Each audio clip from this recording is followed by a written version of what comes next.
Hello everyone, welcome back to my channel one click learning hub. आज के video में हम स्टडी करने वाले हैं constructive cost estimation model means COCOMO model. तो चलो स्टार्ट करते हैं। COCOMO model software project management का एक इम्पोर्टेंट टाइप है। आपके प्रोजेक्ट को कंप्लीट करने के लिए कितने एफर्ट्स लगते हैं, अगर ये कैलकुलेशन करना है, या फिर प्रोजेक्ट का डेवलपमेंट टाइम मतलब प्रोजेक्ट कंप्लीट करने के लिए कितना टाइम लगेगा, अगर ये कैलकुलेट करना है, या फिर कितने डेवलपर चाहिए means number of developers required, अगर ये काउंट कैलकुलेट करना है तो हम कोकोमो मॉडल को यूज़ करते हैं। Basically Kokomo model project planning में हेल्प करता है। Okay, Kokomo model mainly based on software size, और ये जो सॉफ्टवेयर साइज है वो केलॉग में मेजर होती है। Kellogg means kilo line of code. Okay, so line of code जितना ज़्यादा होगा उतने आपके प्रोजेक्ट की कॉस्ट या टाइम या प्रोजेक्ट को लगने वाले एफर्ट ज़्यादा होंगे। कोकोमो मॉडल सॉफ्टवेयर प्रोजेक्ट को 3 कैटेगरीज में डिवाइड करता है। फर्स्ट वन है ऑर्गेनिक, सेकेंड वन है semi detach and third one है एम्बेडेड। अब आपका प्रोजेक्ट इनमें से कौन से कैटेगरी के अंडर आता है ये हम कैसे डिसाइड करेंगे? तो यहाँ पे कुछ कैरेक्टरिस्टिक्स दिए हुए, या हम अपने प्रोजेक्ट के कैरेक्टरिस्टिक्स को फॉलो करके कैटेगरी सिलेक्ट करेंगे। समझो आपका जो प्रोजेक्ट है वो स्मॉल सिंपल प्रोजेक्ट है, उसका line of code 2 to 50 Kellogg के अंडर है, या जो शेड्यूल है वो टाइट नहीं है, प्रोजेक्ट इन हाउस प्रोजेक्ट है। सो ऐसे प्रोजेक्ट ऑर्गेनिक के अंडर आते हैं। Okay, next one is semi detach, मतलब आपके प्रोजेक्ट की साइज जो है वो मीडियम है, लाइन ऑफ कोड जो है वो 50 to 300 केलॉग के अंडर है, जो टीम मेंबर्स है वो एवरेज एक्सपीरियंस वाले हैं। ओके, डेडलाइन भी मीडियम है, कॉम्प्लेक्सिटी मीडियम है। सो ऐसे प्रोजेक्ट जो है वो सेमी डिटैच के अंडर आते हैं। And last one is embedded, मतलब आपका प्रोजेक्ट लार्ज प्रोजेक्ट है, रियल टाइम सिस्टम है, या फिर उसका जो लाइन ऑफ कोड है वो 300 से ज़्यादा है।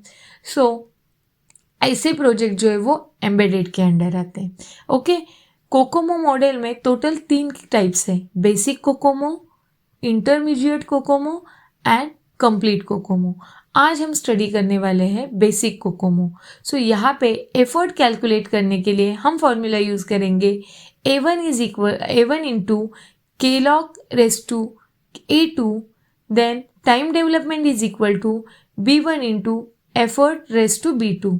अब यहाँ पे A1, A2, B1, B2 ये कांस्टेंट है, वो हर एक कैटेगरी से के हिसाब से चेंज होते हैं। फॉर एग्जाम्पल, अगर आपका प्रोजेक्ट ऑर्गेनिक है तो वैल्यूज होंगे A1 is equal to 2.4, A2 is equal to 1.05, B1 is equal to 2.5 and B2 is equal to 0.38।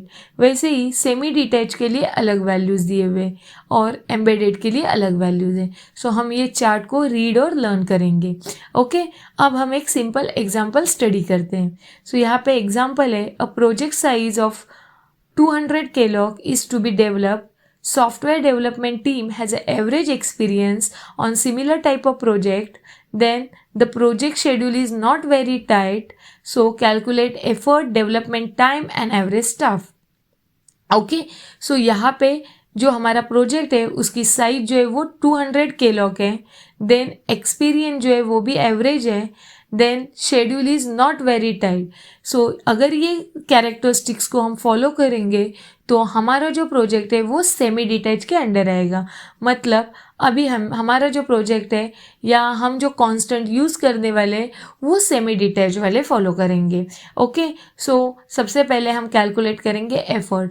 So effort is equal to A1 into K-log raise to A2।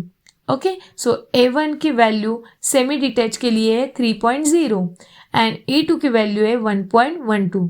So values को put करेंगे, मतलब 3.0 into 200 raise to 1.12 and calculate करेंगे। So effort is equal to 1133 person month okay, so वैसे ही हम calculate करेंगे time development. So time development का formula है time development is equal to B1 into effort raise to B2. ओके, so B1 की value semi detach के लिए 2.5 एंड B2 की वैल्यू है 0.35. सो ये वैल्यू को पुट करेंगे एंड कैलकुलेशन करेंगे. So 2.5 into 1133 raise to 0.35. So time development is equal to 29.30 months. Okay, and last one is staff size. So staff size के लिए फॉर्मूला है effort divided by time development. So effort is equal to 1133 divided by 29.30.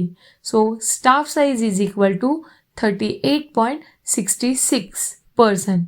Okay, thank you.